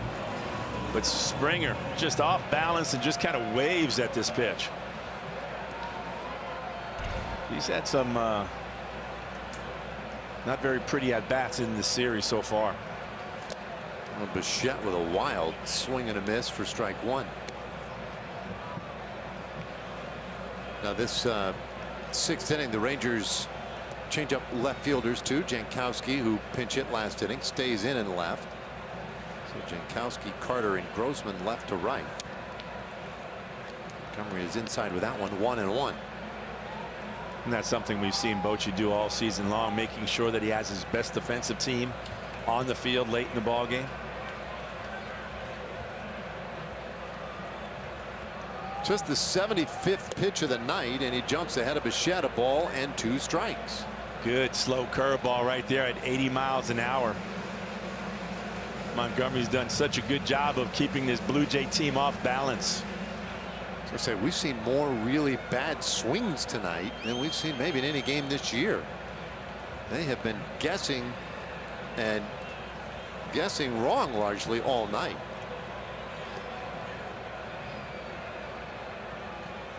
Bichette is flat out to right, grounded out to second base. They want it down. Here's the 1-2 and a swing and a miss. Got him on the curveball. Back-to-back strikeouts. We're going to see a couple of pitches right here from Jordan Montgomery. Back-to-back curveballs with great action.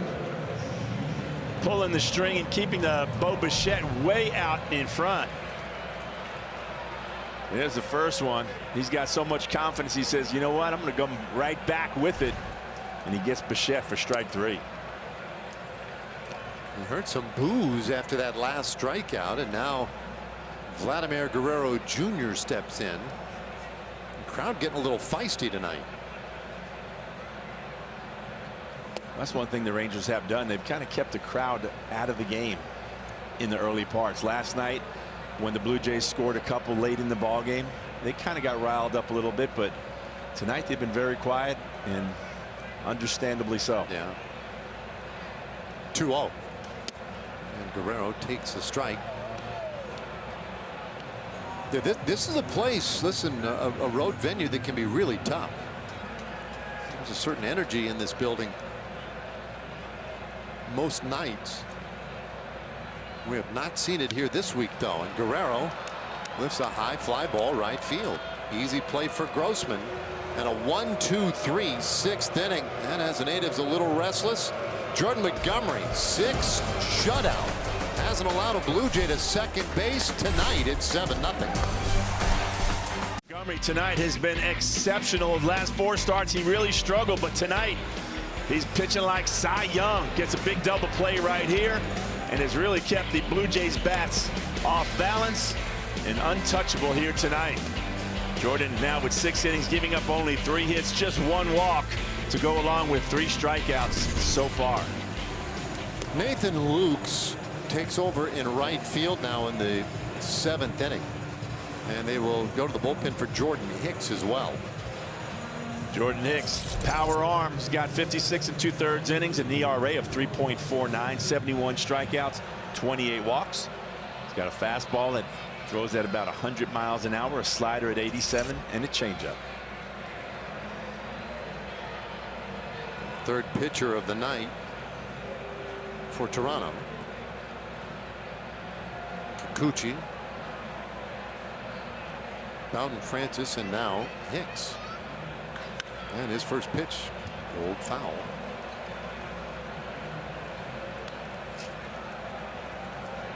Strike 1 on Marcus, who is 0 for 3 tonight.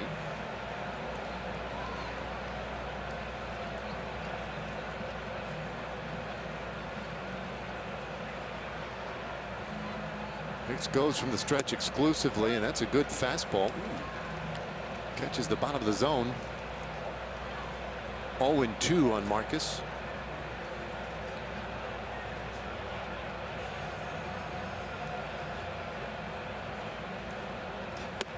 Very high. 1 ball and 2 strikes. Semien is yet to find first base tonight. A little bit of a rarity for him. A couple of flyouts and a bounce back to the mound. The 1-2 pitch, that strike 3 called, and he knew it. 1 away. And so here's Corey Seager. He has scored 2 of the Rangers' 6 runs. It's a base hit again tonight. It's number 1003 in his career, after 3 hits yesterday. And he shoots that one down toward Tony Beasley at third base. Coach's box, 0-1. No sweat for Bees. Talking about the good hands, good feet too. He's quick, got out of the way. 1 strike pitch, and that hard fastball's in. Hicks, longtime Cardinal. He's a guy who came up with St. Louis in 2018, and man, it didn't take the Cardinals long to figure out he's pretty good. He can bring it. He led the National League in relief appearances and innings. That's low. 2-1. became a real feature out of that St. Louis bullpen.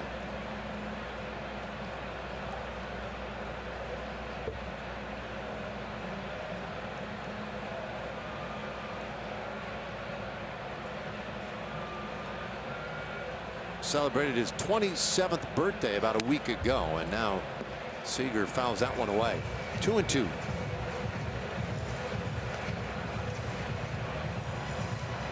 Now Hicks, part of what has been a really good bullpen here.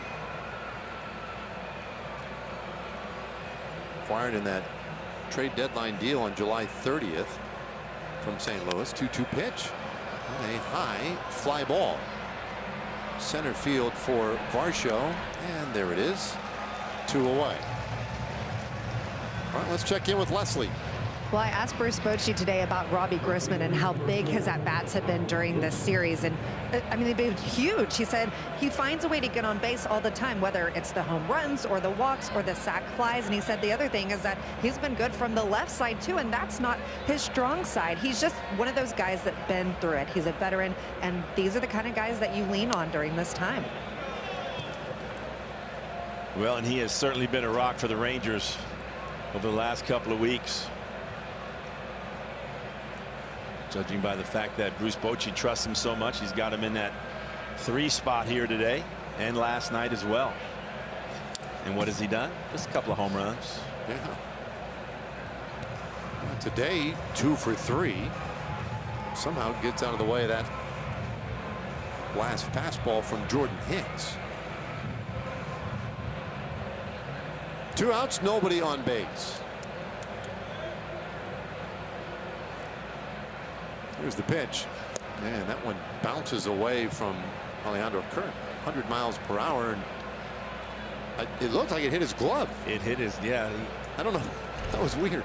This is called a clank if you're a catcher. Ball never goes inside the glove. Hits right up off the Whoa, okay. Yeah, that one's low. Ball 4. Grossman draws yet another walk, so he continues to get on base. 3rd time tonight.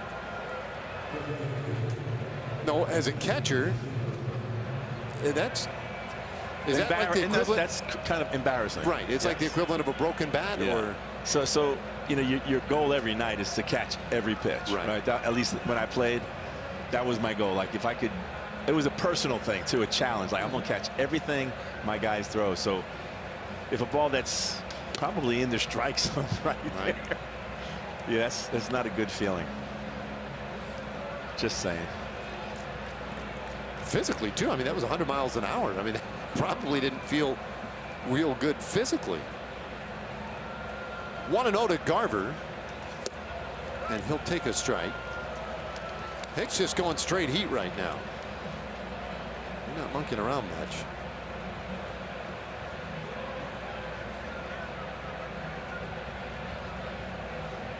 Five seasons with the Cardinals.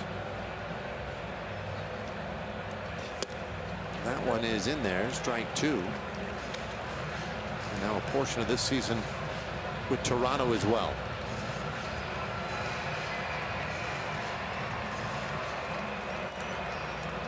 It's 7-0 Rangers lead. Garver 0 for 3 so far tonight. And he tries him outside, but which wouldn't take the bait.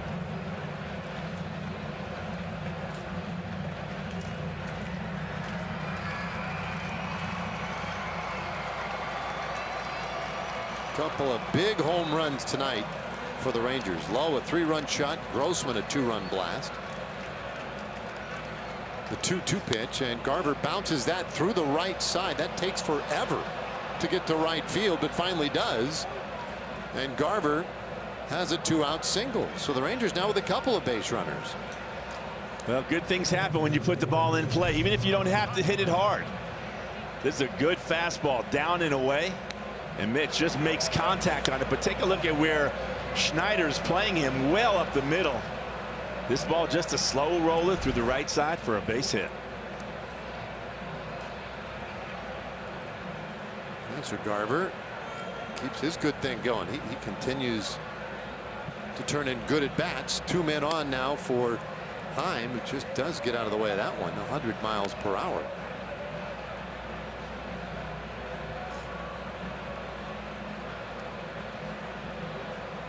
This guy's got some sizzle on the fastball. Here's the 1-0, and that's way in. Gets away from Kirk. Both runners will move up. That's a pass ball. Right off Kirk's glove again.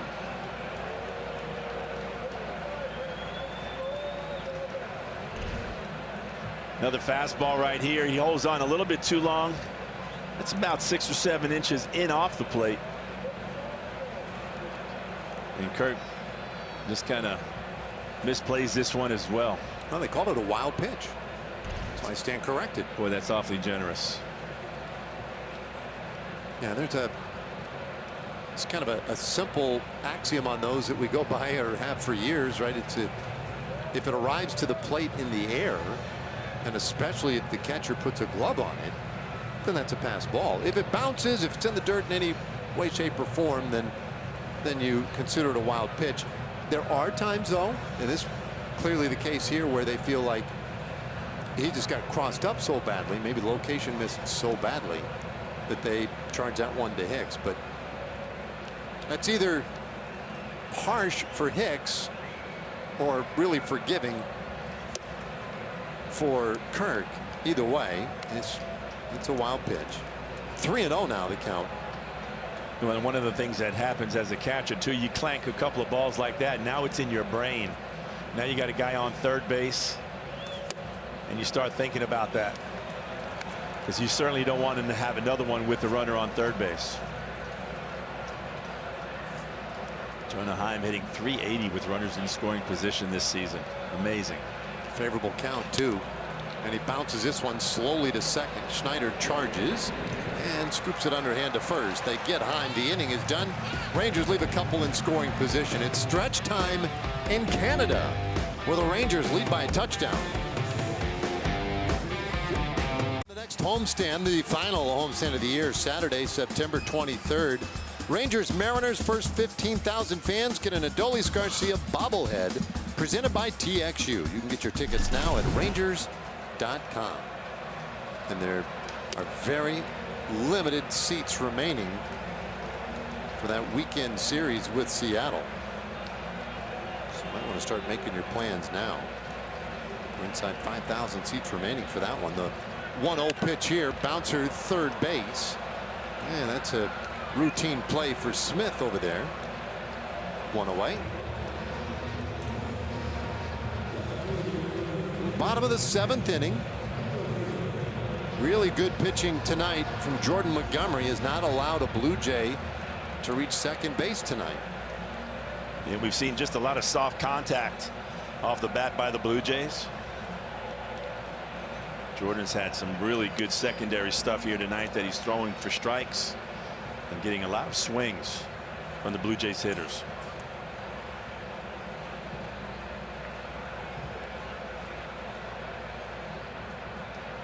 Lefty's 1-0, and that one is in there for a strike. We mentioned it earlier. It seems like he made a fairly conscious effort tonight to pitch to contact and see if he could get quick outs, and I feel like the Blue Jays have accommodated in that way. They've been up there ready to hit. There's a little tapper foul. 1-2 on Merrifield, who came in the top 10 in the league and hitting at .281, but has gone 0 for tonight. Only 3 Toronto hits in the game. 2-2. Not quite there tonight. Rangers do have the 7-0 lead. They won the first 2 games of the series convincingly on Monday night. Yesterday, a bit better battle. The roof closed yesterday, and the Rangers ended up winning that one 6-3. Some late runs in that one to help stretch the margin a little bit. Today, the roof open again, and it's a little cooler tonight. Just 18 degrees at game time. 2-2 pitch. Popped up into right field. Grossman takes care of it. Of course, when they say 18 degrees up here in Canada, they're talking Celsius. So 65 in our language, in English. It's 18 degrees in Canadian.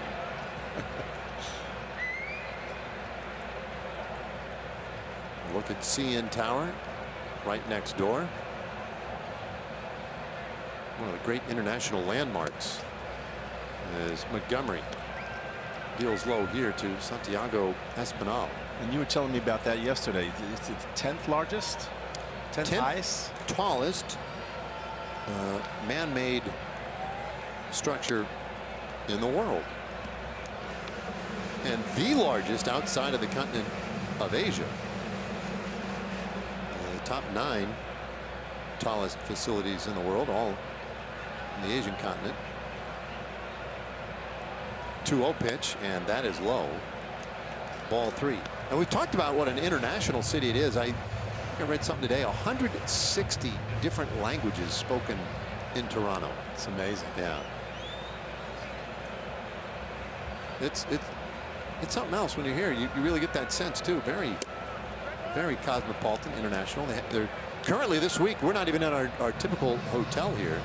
We were displaced as a part of this Toronto International Film Festival, the TIFF. So a lot of movie folk in town. The 3-1 pitch, that's fouled away. Full count.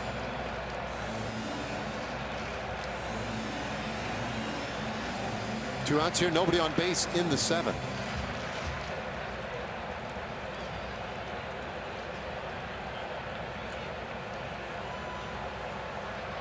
Montgomery's 3-2. That's lined over first. Base hit into right field, and Espinal with a wide turn, but he'll head back to first base. A 2-out single. This is probably the hardest ball that we've seen hit off of Jordan tonight. Espinal gets his fastball up and away and goes with the pitch. One of the few balls that we've seen hit on the button.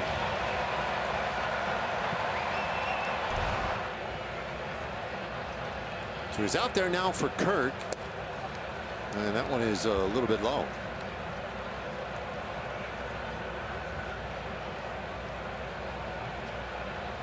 Alejandro Kirk 0 for 1 with a walk.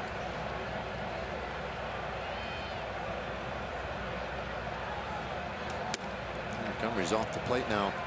Monty's pitch count is careening toward 100 tonight. But in pretty good shape in this 7th inning. Takes a deep breath here.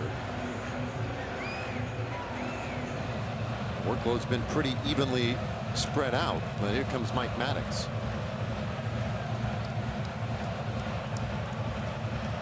It's been a while since he's hit the century mark. That was back in late July in a ball game against Chicago. And Hunter Wendelstedt, boy, he's hustling right out there to the mound. Make sure this conversation doesn't last too long, or maybe just wanted to be a part of it. Oh yeah, no, he just wanted to be a part of it.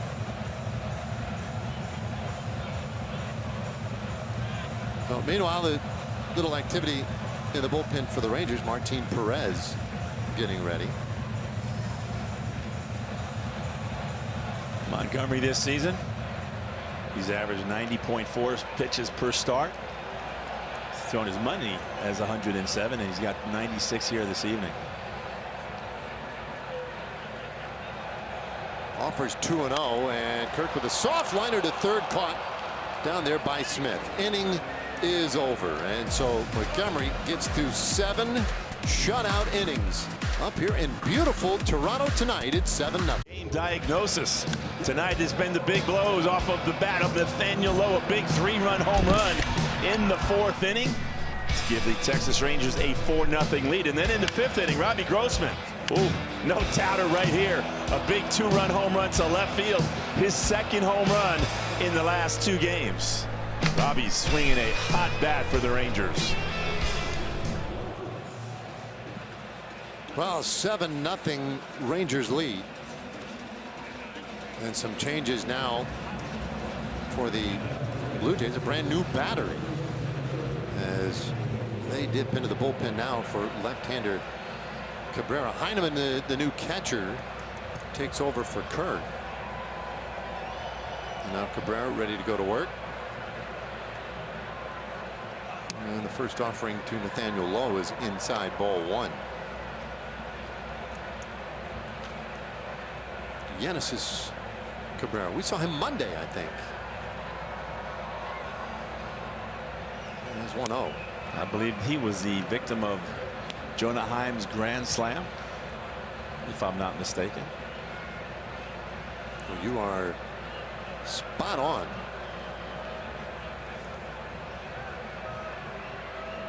One. He's ahead of Lowe here. The ball and 2 strikes. 8th inning. Rangers lead 7-0. Trying to take the first 3 games of this series. Oh, there's a strikeout of Lowe.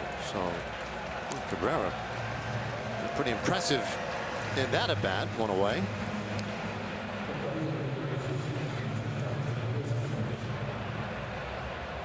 Cabrera is the 3rd reliever tonight for Toronto.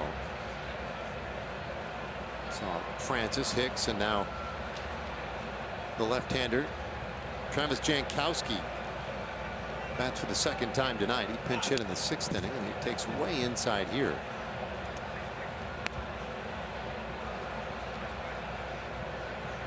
With the win last night, the Rangers pulled to within 1 game of Houston in the West Division standings. They've put some pressure on the Astros, who are playing host this week to the Oakland A's. There's a bouncer second base and a quick flip. They get Jankowski, and that's a 2nd out of the inning. Tonight, however, it looks like the Astros are finally having their way with Oakland, which you would have assumed to be the case in that series. They have 3 pitchers working on a no-hitter against Oakland. Hunter Brown had the start, went 5 no-hit innings. Then it was Montero, and now Hector Neris is in the game. First pitch swinging, and Smith pulls that one foul. The other score that we follow with interest are the Seattle Mariners. They won today. A 3-2 victory over the Angels. They played a little bit earlier. This one popped up, and that should be an easy enough play out there for Schneider. Catches it with the heel of the glove, but it completes a 1-2-3, top of the 8th. So last of the 8th inning coming up. Rangers offense has shown up in this series, and they lead 7-0. Well, there you see it in the dugout. Some high fives and handshakes and congratulations for a job well done tonight. Jordan Montgomery, 7 shutout innings, did not allow a Blue Jay second base tonight. So really nicely done. So you look at the updated wild card standings, and at the moment they're the Rangers, owners of the 2nd wild card, behind the Rays, who have an 8.5 game margin to work with. Blue Jays a half game out of the postseason right now, and of course trailing here tonight, with the Mariners already in the win column. So a little bit at stake here in these final couple of innings. Martin Perez ready to go to work, and first pitch swinging. Clement rolls it up the middle, base hit.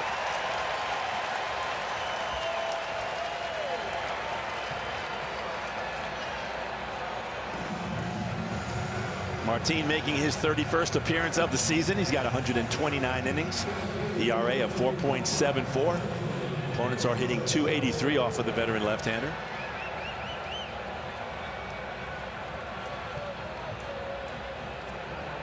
Well, he's a ground ball specialist. That has always been one of his strengths.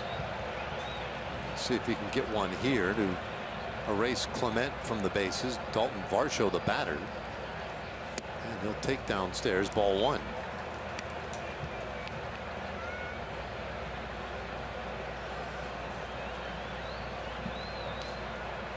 So far tonight, Varsho has struck out and grounded out. 1-0 pitch, and that's lined out to left field, but right there for Jankowski. 1 away.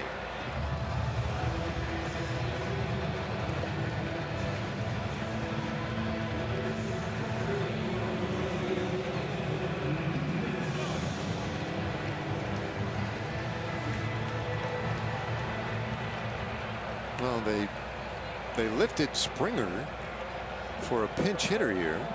Looks like Nathan Lukes. Oh, I'm sorry. Yeah, Lukes. Not a pinch hitter. He was playing right field last inning. Sometimes you just have to update your scorecard. There we go.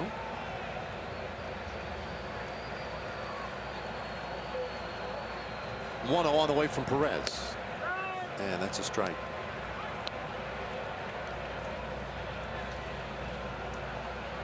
One out and a man on. The Rangers on the infield. Play Lukes to pull. You're just shading. You can't really put a full shift in play the way we used to with the new rules this year. Seager has to stay on the left side of the second base bag. All infielders have to have their heels on the infield dirt before every pitch. So nobody can go to the outfield, and you have to stay on the respective side of the bag for your traditional position. 2-1. Bouncer, second base. Semien with a quick flip for one. Seager on to first. Double play. And Perez does get one of those ground ball double plays. And that eliminates that leadoff hit. Scoreless 8th inning for Martin in relief. We go to the 9th in Toronto, 7-0. Still up 7-0 in the top of the 9th. Well, Josh Young is not with the team right now. He went back to Arizona to get a checkup with the doctor. He will stay there and probably do some work, fielding work, take some hitting practice. At first, they said he might come back as early as Cleveland this weekend, but the latest from Bruce Bochy is they're going to let him have some time there. Their concern is his overall health. They want him to be sure he's ready to come back. So hopefully won't see Josh Young in a game, guys, until probably the homestand next week. Yeah, well, listen, hopefully we'd see him tomorrow. But I get your point. Yeah, the idea is right now make sure that he's all right. I talked to Josh a little bit yesterday. Today was a travel day. Tomorrow the big exam. And then he said, yeah, I'm going to have to stay down there, probably playing a few games, little work just to make sure that he's up to speed. We'll see him on the homestand, and that'll be a big lift. And of course, he's got to pass the exam tomorrow. That one lined into center field to get us started in this 9th inning. Another base hit for Evan Carter, his second of the night. Carter jumps on this first pitch from Chad Green right here. Little slider, it's elevated.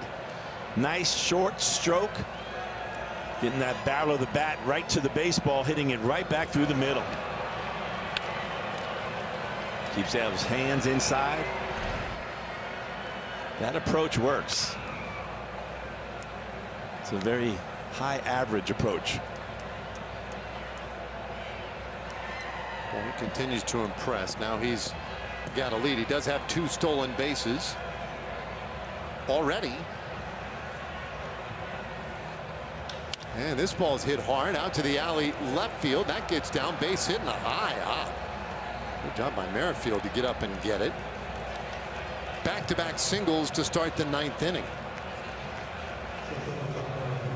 Marcus continues his on-base assault right here with the base hits to left field. Both of these guys jumping, going right after those first pitches from Chad Green.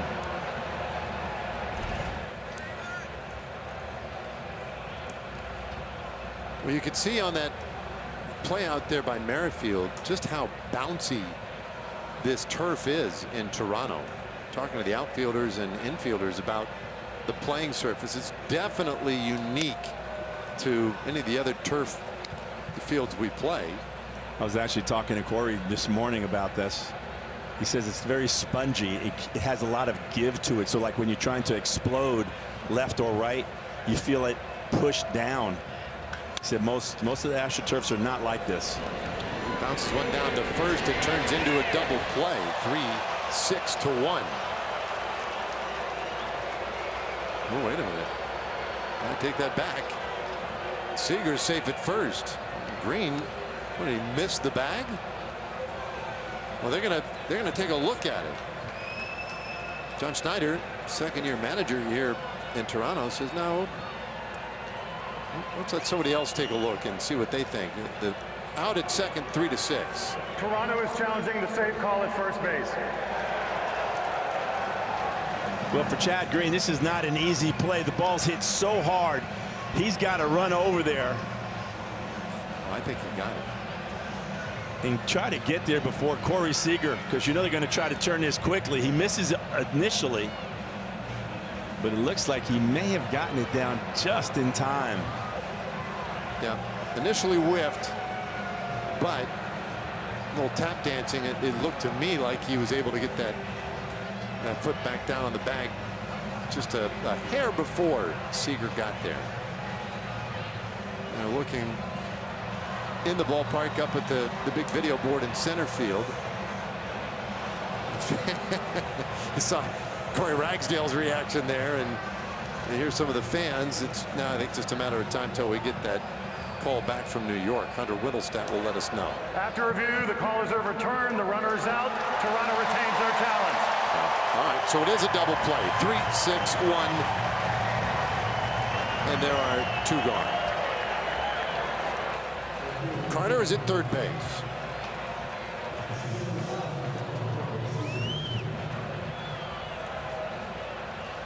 So here's Robbie Grossman. He's been on 3 times tonight. Green's been getting Rangers to offer at his pitches, and there's a first pitch swing by Grossman. 6 pitches to the first 4 hitters he's faced.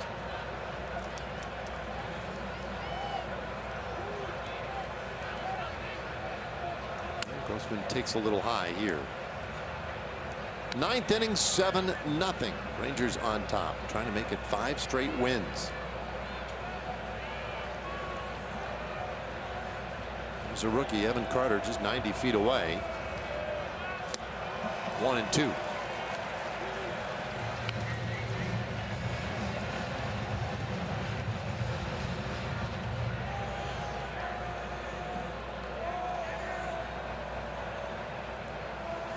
One-two.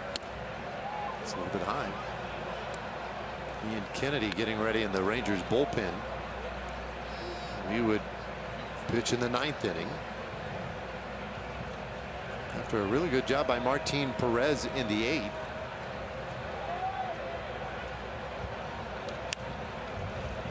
Stays 2-2.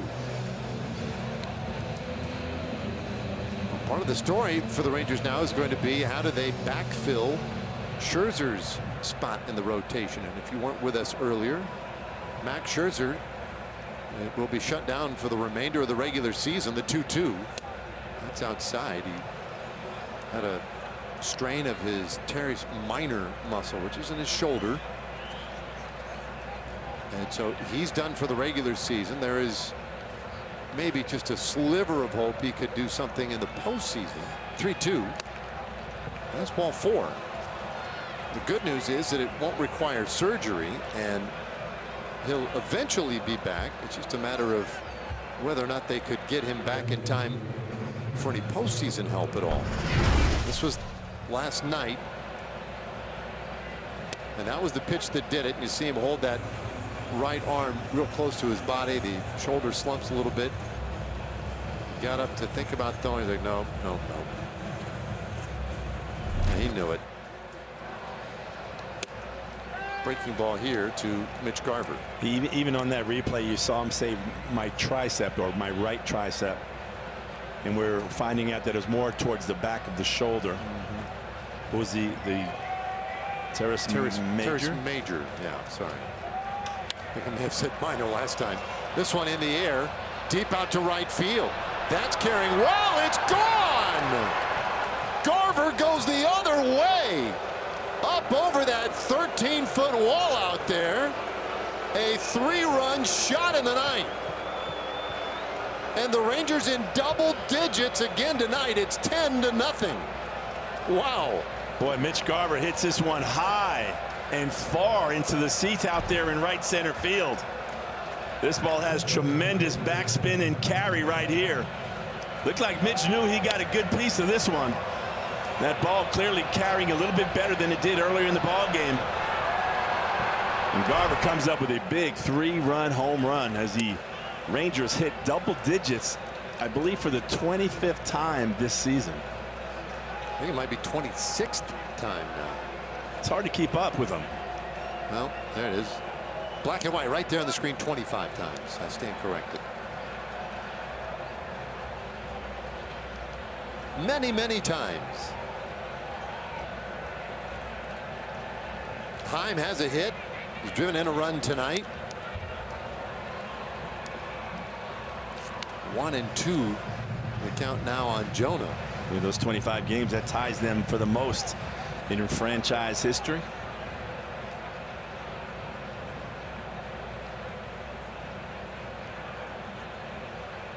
Here's the 1-2 and a swing and a miss. So Heim goes down swinging. And the inning is done.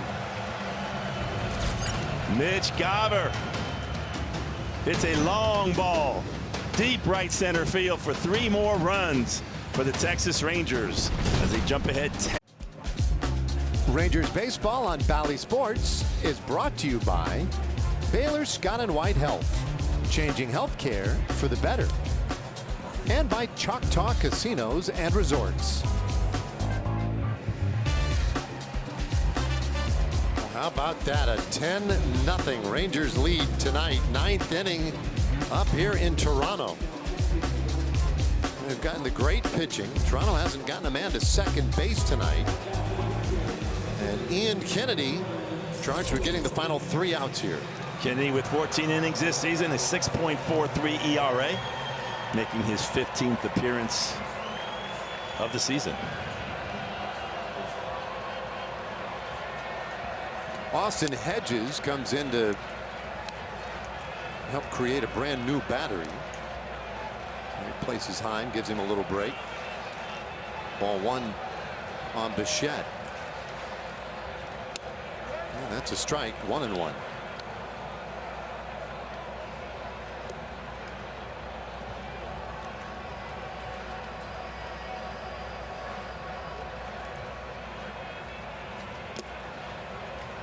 Well, interesting that Martin would go just the 1 inning tonight. And he's certainly a candidate to take over the open spot in the rotation with Scherzer out now. And that spot, I believe, comes up on Sunday in Cleveland. We have 1 more game left in this series tomorrow night. 4 night games up here. Feels like we've been here forever. There's a bouncer right side. Nice high hop for Semien. And they throw out Bichette. And boy, the fans, they've had their negative attention focused right on Bichette and then this guy coming up, Vladimir Guerrero Jr. Oh, pardon me, dadgummit. It's already been lifted tonight. Spencer Horwitz will bat. Come on. Get it together, Raymond. Yeah. Inside ball 1 to There's been a lot of Horwitz. action. It has a little bit of a spring training feel to it. My book's a little sloppy at this point. 1-0 pitch. It's a strike. 1-1. I mean, I'm busy miscounting runs and whatnot.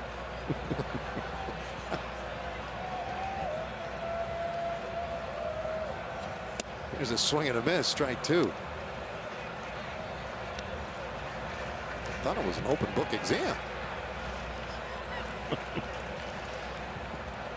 Did they have those at Stanford? I don't know, man. It's been so long. 1-2 pitch. All I know is I got out. There's a swing and a miss. And Horwitz strikes out. So really good couple of at-bats here for Ian Kennedy. Be a great pitch right here from Ian Kennedy. Takes a little bit off of this and gets him out in front with that split finger. Good downward action. He needs 1 more out. And Davis Schneider, he's 0 for 3. He's made good contact tonight, but doesn't have anything to show for it. I mentioned earlier tonight, batting out of that cleanup spot. And this is just his 26th game in the big leagues, and he takes a strike. 1-1. Guy who was never really regarded as much of a prospect per se. Had to kind of reinvent his career in the minor leagues. And he has just burst on the scene in quite a dramatic way this year. 1-2 the count.